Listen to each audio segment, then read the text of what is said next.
Mike Stewart with Bark River Knives. This is our Hudson Bay Camp Knife 2,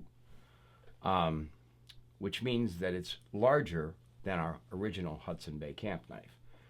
This is actually closer to the original size of the Hudson Bay Camp Knife.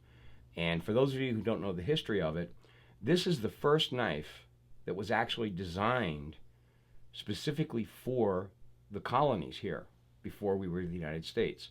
The Hudson Bay Company kept getting requests for a larger knife that was not a cleaver, but not a butcher knife, for breaking down large chunks of meat for logging camps and things like that. And the pattern caught on, and it was made for quite some time.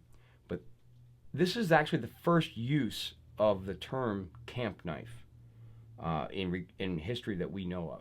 And this dates back to the 1700s and early 1800s. We've got about as close as we can get to the original size. The difference, so that what we don't want is someone to try to pass this off as an original, because I've seen originals go for easy 5 figures. We changed the location of the rivets, and we added a lanyard hole. The originals do not have that, so we don't want anybody to age one of these blades and try to pass it off as an original. But this is very close to the original. It chops well. It carves large roasts or big rashers of bacon, or cuts ribs very, very well.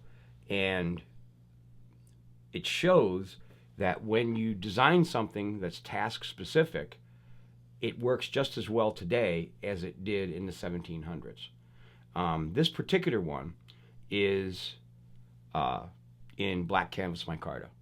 We make this in a whole bunch of different handle variations, but because this is black canvas with brass trimming, of course, because they all have brass, this particular one is mine.